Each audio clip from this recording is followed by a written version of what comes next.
Most people think an avoidant man's silence is the final wall. They've heard the story 100 times. He pulls away, he goes quiet, he disappears, and whichever woman is still chasing him loses. That is what most people believe. They believe he is gone. They believe his distance is a verdict. They believe the wall he put up is not coming down. And here's something most people don't see coming. That is not how this ends. Not for him. You're sitting somewhere right now, a kitchen table, a back seat of an Uber, your bed with the lamp on and the phone face down, and you're replaying the last conversation he had with you. Not the fight, the calm one. The one where his voice sounded almost gentle and he said the words that hollowed you out. He said he's not ready. He said he needs space. He said he doesn't know what he wants. And underneath all of it, his eyes were already somewhere else. And you felt it land in your chest like a small cold coin. You're trying to decide whether what he said was the truth or whether it was the cleanest lie he knew how to tell. And you have been trying to decide for weeks. I want to be honest with you about what is happening inside him right now. Because the version of this story you've been telling yourself is not the version that's true. The version you've been telling yourself says, he left, he's over it, I'm losing him by the hour. The version that's true says something much more uncomfortable and much more useful. He is not over you. He is over being approached by you the wrong way. Let me be clear about one thing before we go any further. If you keep texting him the way you've been texting him, nothing we talk about in the next 40 minutes is going to land. If you keep calling him the way you've been calling him, long, late, full of explanations and small wounds and gentle little test messages, nothing here will help. So I want to start there, not because I want to make you feel bad, but because what I'm about to tell you only works if you stop interfering with it. You're not losing him by going quiet. You're losing him by being loud. Here's the truth. The man who pulled away from you did not do it because you were too much. He did it because he is built a specific way. He's the kind of man whose emotional life moves in private corridors. He feels things deeply, but the pain of feeling them in front of another person is more than he's willing to pay. So when the relationship began to press against the parts of him he hasn't learned to hold, he did the only thing his pattern knows how to do. He built a wall. And here's the part you need to understand. That wall is not a piece of him. It is a thing he has built. It is a structure. It is, in a very real sense, a posture, the way he has chosen to stand so that nothing reaches him. Walls are not permanent fortresses. They are decisions a person keeps renewing. As long as his life remains the same, he will keep renovating that wall. That's the part most people don't see coming. The wall stays up because nothing he is experiencing is making him want to take it down. And here's what most people miss. Chasing is not the thing that makes him want to take the wall down. Chasing is the thing that makes him justified in keeping the wall up. I want to walk you through this with you one piece at a time. Put yourself back in the exact moment he told you he wasn't ready. He wasn't cruel. He was almost tender in that specific way avoidant men are tender. The voice lowered, the eye contact brief, the words chosen to hurt as little as possible. You thought that tenderness meant there was still something to save. It didn't. That tenderness was the script he uses when he is leaving. That is the choreography he has been rehearsing with other women, with former friends, with anyone who got too close. He didn't expect you to recognize it. He expected you to plead a little instead. Because here's what's underneath the wall. An avoidant is not a man who doesn't feel. He is a man who has decided, usually before he ever met you, that his emotional safety is worth more than any single relationship. The wall is not about you. The wall is not about him either. The wall is about the version of him that he can live with. And here's the thing about walls. They keep things out, but they also keep things in.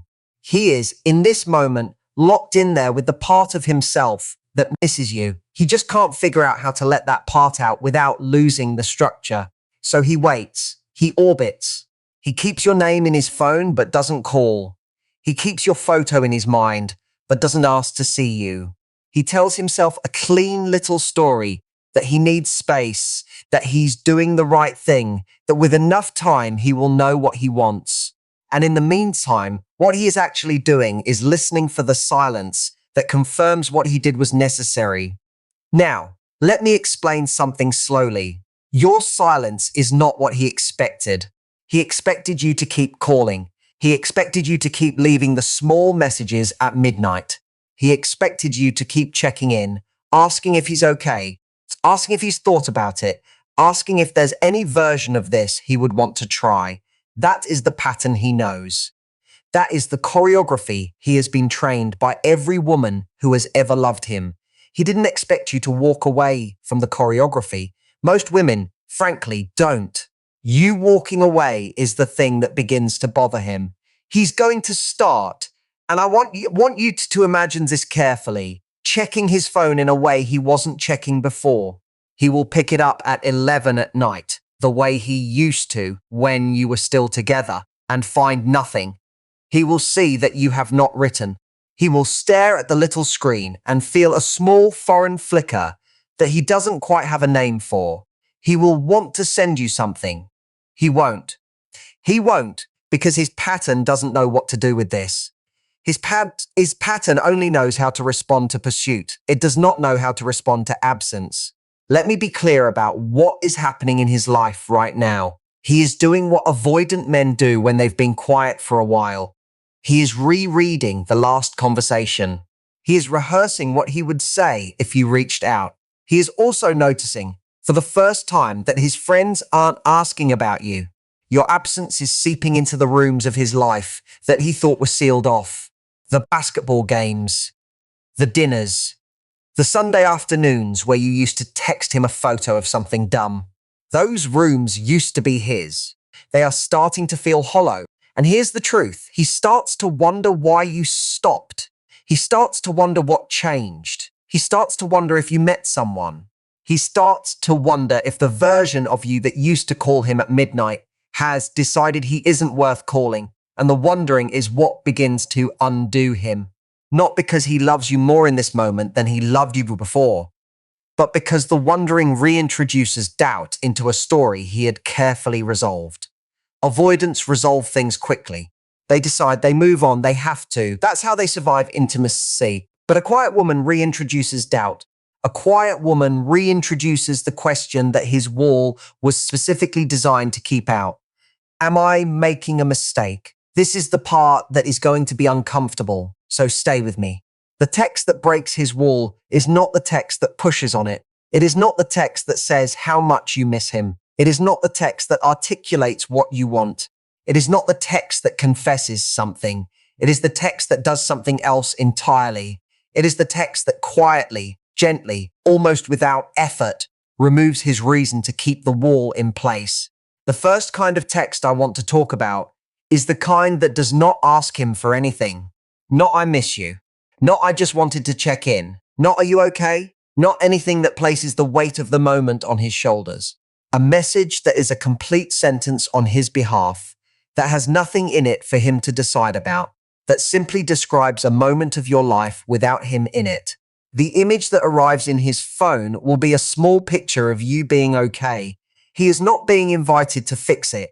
He is not being invited to weigh in. He is being shown that there is a woman who is moving through her days without him in the room. And the image is so calm that it begins to unsettle him in a particular way. Let me explain why. Avoidant men do not fear losing a woman who is breaking. They lose her every time and barely register it. They fear a specific kind of woman, the kind who has warmth she used to give them, but who is no longer asking for it back. That kind of woman is dangerous to the wall, because the wall only holds if the person on the other side of it is suffering in a way that makes sense to keep out. When the person on the other side of it is smiling in a restaurant on a Saturday night, the wall starts to feel arbitrary. And here's the part most people don't see coming again. The smile is not a strategy. The smile is the real thing. The smile is what happens when a woman has stopped orbiting him and started orbiting herself again. He is going to read that message and not know if it's a strategy or a life. That is the exact discomfort his wall was not built to absorb. The second kind of text is the one that names what is happening without accusing him of it. Not, why are you doing this to me? Not, I deserve an answer. Something quieter and more surgical. A message that names the dynamic without forcing him to confess. Something like a calm, precise sentence that says, I think the version of you I've been waiting for isn't the version that's coming. A message that tells his wall that the woman on the other side of it is no longer available for the version of him that won't show up. He didn't expect you to write that. He expected you to keep waiting. He expected you to keep asking. He expected you to keep trying to make him into the man he keeps promising to be. Why does this work? Because an avoidant man's wall is built on a very specific lie. The lie that the woman who loves him will keep tolerating the version of him that isn't arriving. That lie is the mortar. The lie is the structure. When you remove yourself from the choreography of tolerating that lie, the lie loses its hold on him. He has to decide, alone, whether he is going to become the man he keeps describing or whether he is going to keep being the man in the wall. He hasn't had to make that decision before because the women in his life didn't make him. They pleaded. They convinced themselves. They didn't make him choose. You are now the woman who is making him choose, and he is going to take his time. That part I want you to be ready for. Avoidant men don't pick up the phone the moment they are shaken. They wait. They let the doubt settle. They let the doubt become a weight. They tell themselves they are not going to react to it. They try to outlast it. They try smaller versions of you. They swipe, they message, they entertain the thought of you with someone else, and none of those smaller versions hold the way you hold. So they begin, slowly, to ask themselves questions they have not asked themselves in years. What kind of man am I going to be? Am I the man she is becoming, or am I the man I'm pretending to be? Is this the shape my life is going to take? The third kind of text is a memory, not a memory of a fight, not a memory of a soft moment at the end of a long week, a memory that names a specific, small, ordinary thing. The walk, the song, the way he used to roll his sleeve, the way he used to leave the key under the plant when he was running late. The text that does this is the text that arrives without pressure, without an agenda, without a question. It just lands in his phone one afternoon when his defenses are low. And the moment he reads it, the wall becomes porous. Why? Because the wall is built out of abstractions. The wall says, I'm not ready. I need space. I don't know what I want. The wall builds itself out of future tense language. The wall is forward looking, but a small memory is backward looking. A small memory is the exact thing his wall was not built to withstand, because a small memory activates the part of him that still keeps you in his body. He didn't expect you to send that. He expected you to send a question. He expected you to send a plea. The fourth kind of text is something I want you to be very careful with. It is the text that creates a fork in the road, not an ultimatum. I want to be very clear about that because people confuse the two. An ultimatum says, you must do this or I am gone. A fork says, there are two of me available to you and only one of them is going to stay.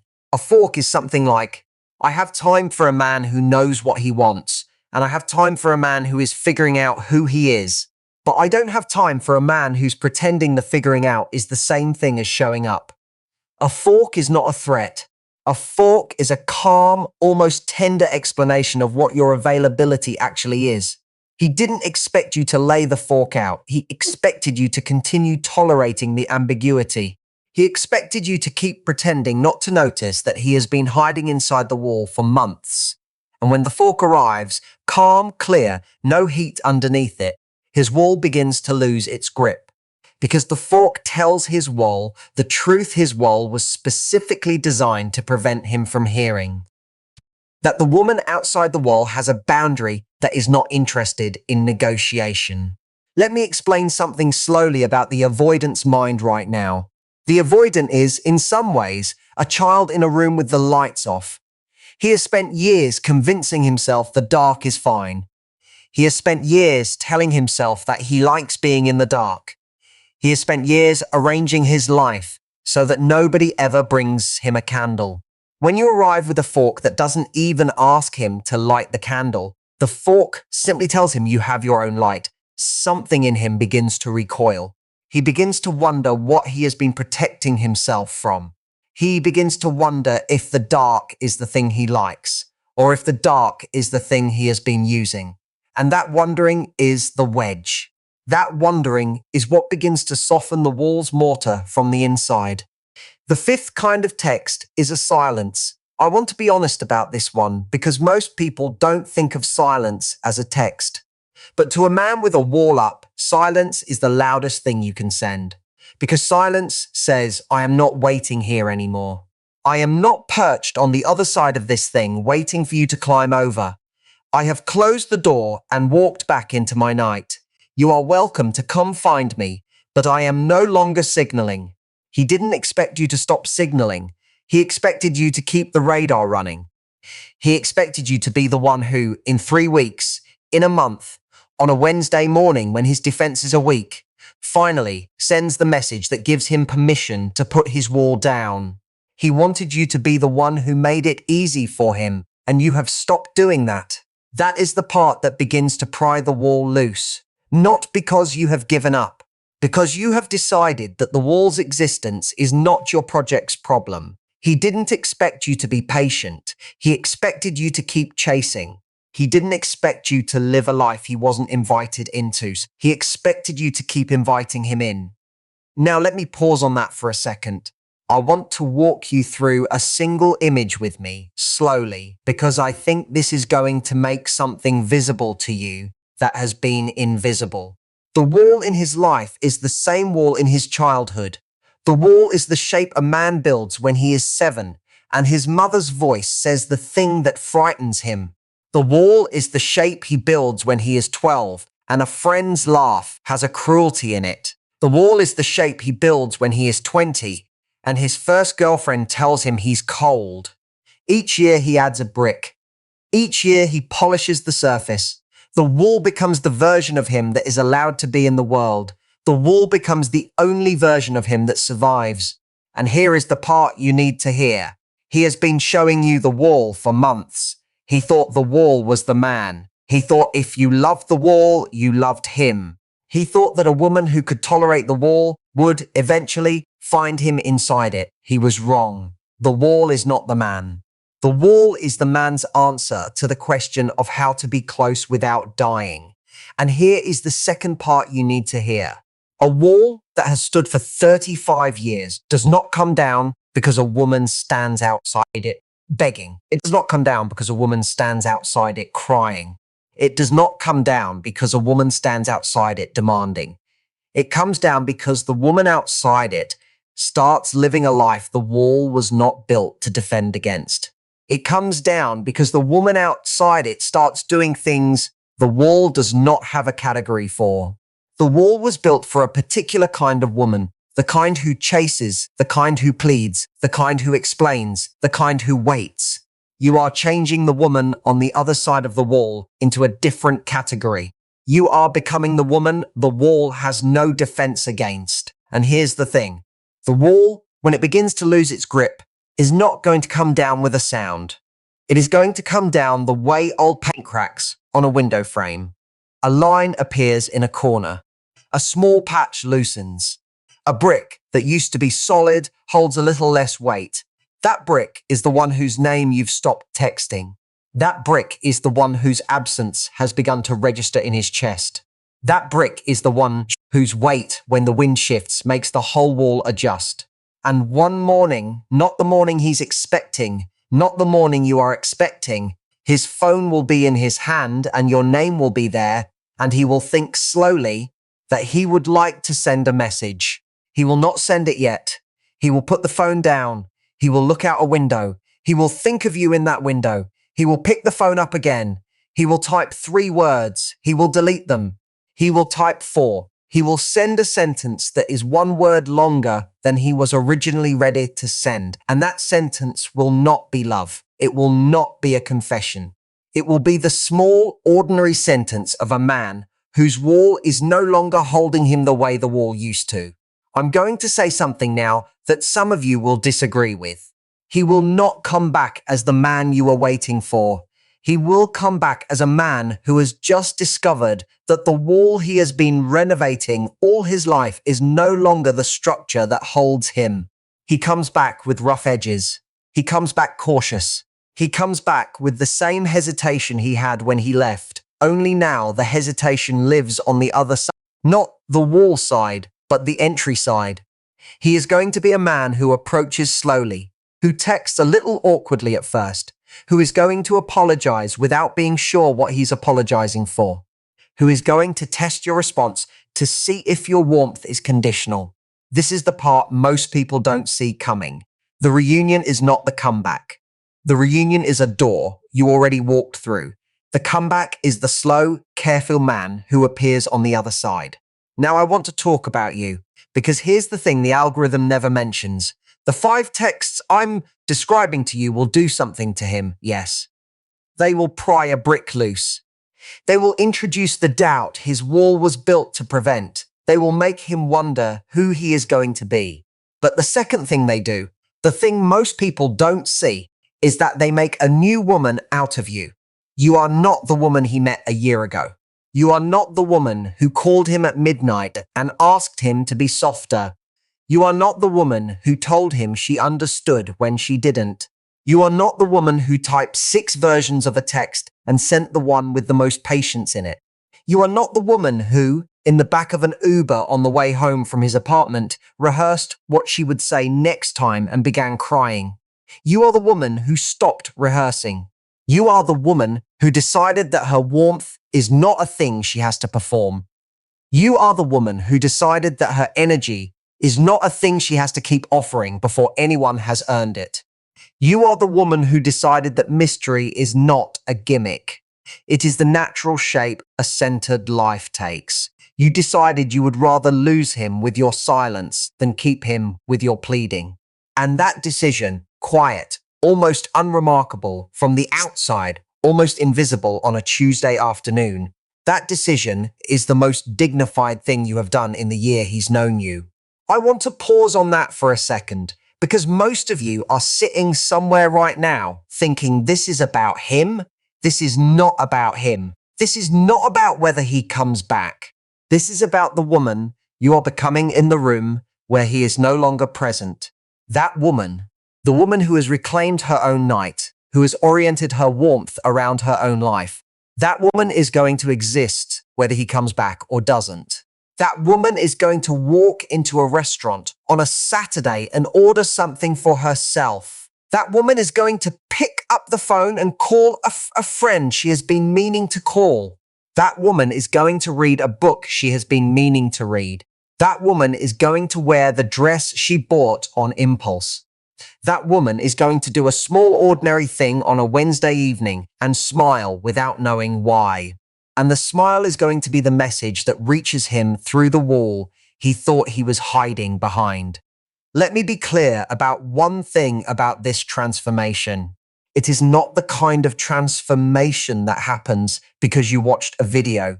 It is not the kind of transformation that happens because you read a book. It is the kind of transformation that happens because you wake up one morning and realize that the woman he rejected is not the woman you are going to keep being. He rejected one version of you. That version is allowed to die quietly, without announcement, without his permission. And here's the part that is going to be uncomfortable. You are going to have to live in the days where you don't know what he is doing. You are going to have to live in the hours where you open Instagram and his profile is still there, and you don't know if the absence is a real absence or a soft absence. You are going to have to live in the part of the week where, on a Sunday afternoon, you might once have texted him a photo of something dumb, and now your hand hovers over the keyboard and then drifts back to your lap. You are going to have to live in that Sunday afternoon. You are going to have to live in that Sunday afternoon without reaching for him to make it lighter. That is the cost of becoming a woman no wall is built to withstand. That is the cost of being the warmth he missed. Now, I want to be very practical with you for the second half of this, because all of the elegance in the world does not help you on a Tuesday night when you are still in love with him and the lamp is on and the phone is face down. I want you to pick up the phone this week, not his phone, not the phone of the friend who knew him first, but the phone of 3 people you have been meaning to call. The aunt whose voice you miss, the friend from college who got divorced last year and told you the truth about it, the cousin in another city you haven't seen in 18 months. Call them, not to talk about him, to hear another human voice in the room. I want you to move your body in a way that has nothing to do with him, not the gym he joined, not the climbing wall you went to with him once on a Sunday. Something else. A long walk in the park near your apartment, a yoga class on a Tuesday evening, a swim on a Saturday morning when he is alone in his kitchen reading the Sunday papers. Move your body because it is yours. Move your body because it is the only part of you he cannot reach through a wall. I want you to retie one small loose end in your life that has nothing to do with him. The lamp in the corner of the room that has been flickering. The book on the nightstand that you started and abandoned because he never wanted to talk about it. The chair in the kitchen that wobbles. Tie the loose end. Tie it slowly. Tie it as if it is a small practice in remembering that your home is still your home. I want you to sleep one full night without checking his profile, not because checking is wrong. Because checking is a small message you are still sending him, and the message says, I am still orbiting. Stop sending the message. Sleep the full night. Notice, the following morning, that nothing died because you didn't check. I want you to wear something he has never seen. Not because he is going to see it. Because the woman who wears it is a woman who is no longer asking for his eyes. The woman in that dress is a woman who has decided to be witnessed differently. I want you to keep one Sunday free, the Sunday afternoon that used to belong to him. Keep it free, make a small thing happen in it. Take yourself to a movie you have been meaning to watch. Take yourself to a cafe and write 3 sentences about something that is not him. Keep the Sunday empty of him. He expected you to spend the Sunday alone in his absence and slowly drift back toward his orbit. He expected you to send the small message in the late afternoon, the one that says, thinking of you, that gives him the permission he is still looking for. You are not going to send that message. You are going to spend the Sunday in a small cafe, and the Sunday is going to make you slightly more yourself. And the small act is going to be the message that eventually reaches him. I want to leave you with a few things. Not many. Just the ones I'm willing to stand behind. Here's the first. The wall in his life was not built to keep you out. It was built to keep him safe. That means your job is not to attack it. Your job is to make the world on the other side of it a place that is no longer frightening to walk into. Every text you send, calm, clear, without heat, is a small rearrangement of what his wall is up against. Every small dignified choice you make is one more thing his wall does not have a defense against. Here's the second. The man who comes through the wall is not going to look like the man who built. He is going to come through embarrassed. He is going to come through unsteady. He is going to come through wondering if his dignity is the same dignity you've been carrying. That man is the man you will be deciding about. Not the man in the wall, the man on the other side of it. Here's the third. Your silence is not a punishment. Your silence is not a strategy you have perfected from a YouTube video. Your silence is the natural sound a woman makes when her dignity has become more important to her than his comfort. That silence is the thing that is starting to crack his wall. That silence is the thing his wall was not built to defend against. That silence is the thing that is going to teach him what he was actually willing to lose.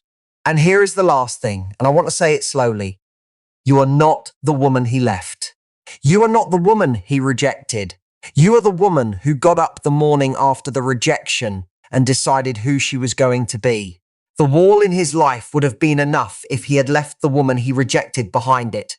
He didn't. He left her. She quit existing. The woman you are now is not her. The woman you are now is the woman his wall has no defense against. The woman you are now is the reason his hand will eventually pick up the phone. His narrative was that you would wait. Your narrative is that you have stopped. That woman deserves to walk into a Saturday night without explanation. That woman deserves to wear the dress no one has seen. That woman deserves the Sunday afternoon that no longer belongs to him. The wall in his life is not coming down because of a clever text. The wall in his life is coming down because the woman outside it has decided she is no longer going to be the thing it was built to keep out.